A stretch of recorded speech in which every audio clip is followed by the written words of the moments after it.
Venezuela challenged us Navy ship. Then this happened. October 11th, 2025-1514 local time, Caribbean Sea. Clouds drift low and white against the blue horizon. The USS Jason Dunham, an Arleigh Burke class destroyer, cuts through calm water at 18 knots. For the sailors on watch, it's another long afternoon patrol. Then, without warning, the stillness breaks.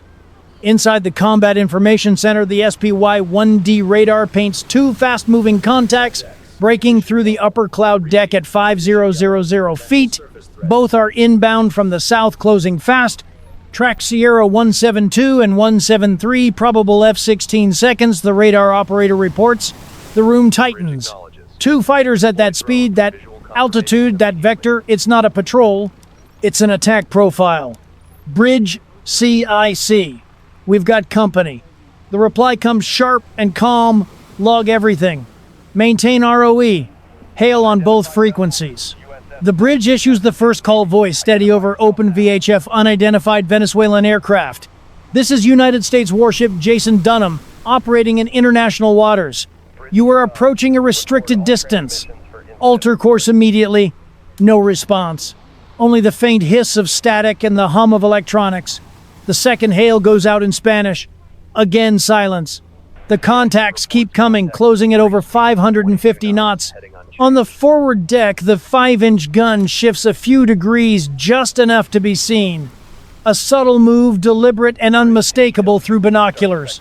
The CIWS turrets rotate to standby. Their 6-barrel Gatling cannons spin in a soft mechanical whine. No one has given a fire order, but the message is clear: not 1 inch closer without consequences. In the Combat Information Center, the tension is surgical. Screens glow green and amber. A trace of sweat runs down a sailor's temple caught in the dim red light. CPA 2.5 nautical miles and shrinking, the tactical officer calls out. Closest point of approach.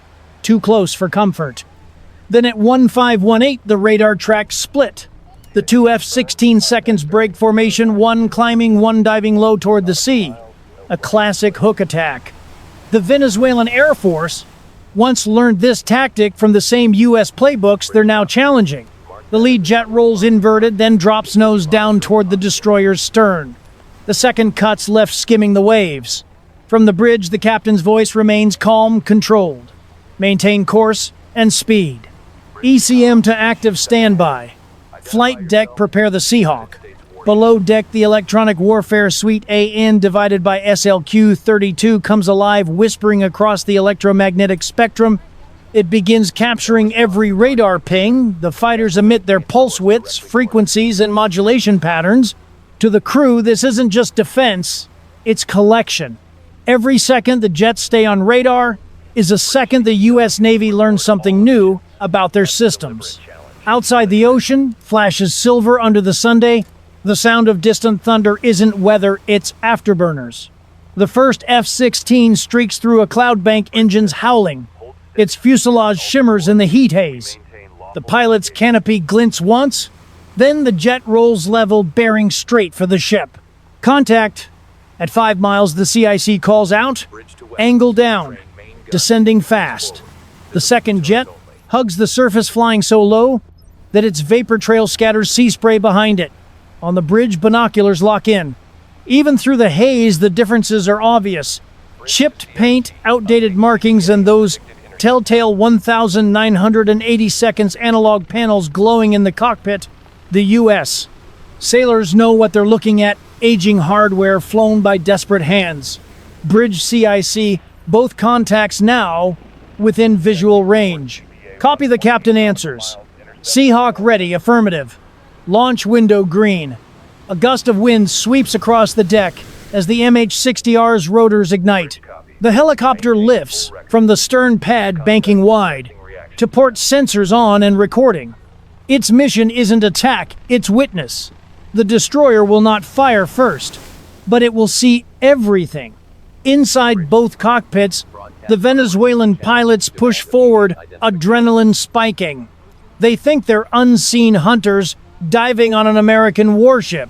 In truth, every flick of their radar, every whisper of radio chatter is being archived 200 feet below them by sailors who never raised their voices. The two worlds' outdated muscle and modern precision are now seconds apart. The F-16 seconds roar overhead, splitting the air like blades. The destroyer holds its course, calm, disciplined, unflinching. And then through the Seahawks camera feed, the moment freezes, both fighters turning in for another pass, the sun catching their wings, the radar tones rising in pitch. Fire control radar detected, the EW officer reports. The captain looks up, silent for half a heartbeat. Maintain lock. Do not blink. The next move will decide whether this stays a show of force or becomes the first exchange of fire in the Caribbean in half a century. 1519 hours. The tension inside the Jason Dunham feels heavier than the humid Caribbean air outside. Two blips on the SPY-1D radar are no longer distant curiosities. They're live contacts within weapons range. Every sailor knows the drill, but drills don't come with the pulse pounding like this. Contact 1 is an attack profile. Contact 2 closing low, off the port quarter, reports the radar operator. The tactical action officer responds without looking up. Maintain ROE. Weapons tight. ECM engage. The destroyer's AN, divided by SLQ-32 electronic warfare suite, hums to full power. Its emitters, invisible to the eye, wash the sky in digital static. To the Venezuelan pilots, it feels like flying into a fog made of noise. Their radars flicker.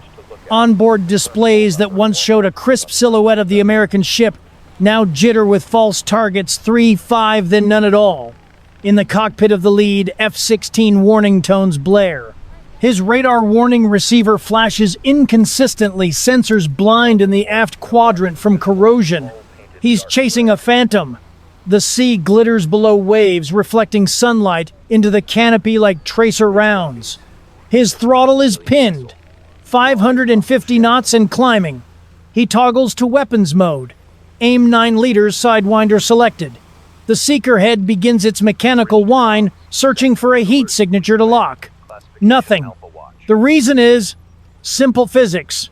The destroyer's exhaust runs cool less than 250 degrees Celsius, far below the infrared threshold. The sidewinder's 1,980 seconds sensor can recognize. The missile seeker keeps spinning, confused, desperate for a tone. The pilot curses under his breath. To his right, his wingman streaks low, skimming the ocean at 50 feet, salt spray hammering the canopy. Back aboard the Jason Dunham, the CIC is methodical. Calm voices. Rapid numbers. No panic. Venezuelan aircraft now within 2 nautical miles.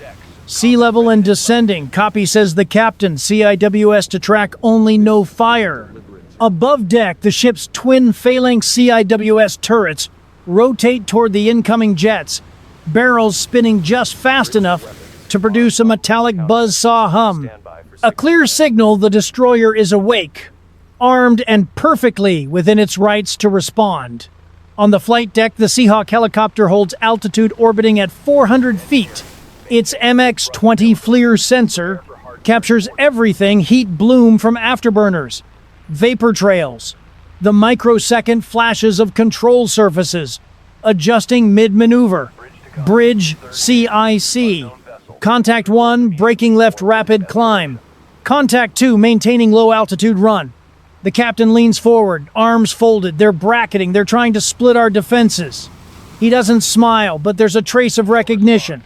This isn't the first time an adversary has rehearsed an old playbook. Aegis doesn't care about angles. It can track 1,800 targets simultaneously. 2 F-16 seconds don't even register as a challenge. Down in the CIC, data scrolls like a heartbeat: altitude, bearing, speed, radar, cross-section. The Jason Dunham isn't reacting with fear, it's harvesting data. Every pulse from the F-16 seconds APG-66 radars, every communication burst on their encrypted VHF is recorded, time-stamped, and sent in real time to analysts in Norfolk. To the sailors on board, this isn't just a standoff, it's an intelligence windfall. Then through the Seahawks headset, the operator calls out Contact 1's compressor temperature spiking. He's overthrottled. Sure enough, the lead F-16 begins to shimmer unevenly in the FLIR display. Its right engine coughs once a microstall, invisible to the naked eye, but unmistakable on thermal. Contact losing altitude. Wingman moving to cover. The destroyer holds course unflinching. At 1523, the Venezuelan jets cross directly over the ship at less than 1,000 feet. The roar of twin engines tears through the humid air, rattling bulkheads, vibrating coffee cups in the galley. Deck crew brace instinctively as the jets flash overhead, then bank hard out to sea. No weapons fired, just sound fury and the illusion of control. But back inside the CIC, the results are already logged. All radar signatures confirmed. Electronic profile captured. The EW officer adds quietly, "They just gave us everything." 2 minutes later, both F-16 seconds reappear on radar, still in formation but moving south, fuel running low. They came to intimidate. They're leaving exposed. The captain watches the contacts fade from the display. "They'll be back," he says. "Next time they'll try something higher. Something faster." He's right. Intelligence chatter already hints at renewed orders from Caracas. For now, though, the sea returns to stillness. The Seahawk circles once more, its cameras capturing the Venezuelan jets retreating into the haze. The only sound left is the soft pulse of radar and the steady heartbeat of engines. A game of chicken, one side flying loud, the other standing silent. And as always, silence wins. September 5th, 2025 dawn over the Caribbean. The horizon glows pale gold, but the mood aboard the USS Jason Dunham is steel gray. The crew has slept little. Intelligence intercepts overnight confirm what the captain already guessed: the Venezuelan Air Force is launching again. The same 2 F-16 seconds, the same pilots, same aircraft numbers, except this time they've been told not to turn back. Contacts airborne from Barcelona Air Base. Heading northeast, reports the operations officer. Estimate intercept in 30 minutes. The captain doesn't blink. "We've been expecting them. Bring all systems to condition 2. Passive track only." The destroyer's SPY-1D radar already has them long before Venezuelan controllers even clear the runway. Every ascent, every frequency spike, every encrypted radio burst is mirrored in real time through satellites, E-2D Hawkeye surveillance planes, and MQ-4C Triton drones orbiting 5,000 feet above. By the time the fighters reach cruising altitude, the Dunham could draw their flight path blindfolded. Inside the Venezuelan cockpits, it's a different story. The instruments jitter. The navigation systems drift. The lead jet's inertial unit is misaligned by nearly 20 miles, a relic from 2006, never recalibrated. His wingman's radar warning receiver is half dead, 2 quadrants blind. The airframes are pushing 7,000 flight hours beyond service life. Still, Caracas ordered results, and pride is a cruel motivator. Maintain visual formation, the squadron controller urges. The radio crackles through interference. Copy replies, the lead pilot, sweat beading under his helmet. Visual, barely. At 0912, the Dunham sensors mark them entering the engagement bubble 200 miles out. Contacts 2-1 Alpha confirm the CIC officer reports. Same frequencies, same radar waveform. "Let them come," the captain says quietly. The destroyer never changes course. To any satellite or surface observer, it looks indifferent, a gray hull slicing through the sea at 18 knots. But below decks, every console is alive. Electronic warfare logs, acoustic sensors, signal intercept teams, all working in synchronized silence. 50 miles out, the F-16 seconds switch to active radar search. The display floods with noise. The Venezuelan pilots don't know it yet, but their screens are being ghosted by the Dunham's SLQ, 32-volt 6 suite. Dozens of false echoes bloom and vanish. The ship appears to jump, positions split in two, then disappear. Target lost, the wingman reports, frustration thick in his voice. Reacquire manually, the lead snaps back, twisting a dial on his analog scope. Sea clutter drowns everything. Each wave looks like a mountain of noise. At 0923, the lead F-16 banks into a shallow dive 1,000 feet to 4,000, trying to re-establish visual. The left engine coughs. A loud bang rattles the cockpit. Compressor stall. The vibration is brutal. He levels out, heart hammering, warning lights flashing amber across the dashboard. Engine fluctuation, he calls out, voice shaking. Below, the Jason Dunham watches it unfold through infrared. The Seahawk helicopter's FLIR feed shows a bright bloom of engine heat, spiking beyond limit. Contact 1 overheating, the operator reports. He's cooking himself. At 20 miles, the wingman finally catches a glimpse of gray steel below the American destroyer, steady as ever. He dives for a pass afterburner, screaming, cutting so low that seawater sprays across his canopy. On board the destroyer's CIWS locks him, automatically target solution perfect, one squeeze from 97 rounds of tungsten. The captain places a single finger on the console. Stand down. Track only. The jet flashes overhead, gone in seconds. No gunfire, no missile. Just the sound of an exhausted engine howling into empty sky. Minutes later, the radar shows both fighters turning south. One limps at reduced power, the other nearly out of fuel. The battle is over, though no one fired a shot. Sir, the operations officer says they're disengaging. The captain nods. Log complete. Send all data to Norfolk. Every frequency, every waveform. Then, more quietly, they came to intimidate. They just gave us their playbook. By 1000 a.m., Pentagon analysts are already reviewing terabytes of data, radar emissions, engine temperatures, communication habits. What Venezuela saw as defiance became a gift-wrapped intelligence package. Every second of the encounter told a story about its Air Force degraded readiness, obsolete sensors, maintenance gaps, political desperation. For Washington, it's the kind of victory that never makes headlines. No explosions, no fanfare, just insight. The Navy calls it silent dominance. For Caracas, it's a humiliation hard to spin. State television shows triumphant footage of jets streaking across the sea, but without context, without sound. They can't show what really happened. 2 Cold War relics staggering home, their fuel nearly gone, their data harvested by the ship they tried to scare. Strategically, the Jason Dunham encounter reinforced a timeless truth. In modern warfare, noise reveals weakness. Silence wins wars. The U.S. Navy didn't need missiles or dogfights. It needed patience, precision, and the calm professionalism that comes from knowing the outcome before the first radar lock.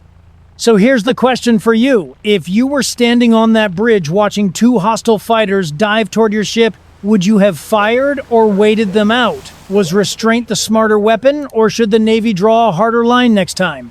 Drop your thoughts in the comments below. We read every one. And if you want more deep dive reports like this, real events, real systems, real strategy, hit subscribe, ring the bell, and join the fleet. Because out here, victory doesn't always come with explosions. Sometimes it comes with silence, precision, and a single calm voice saying, maintain course.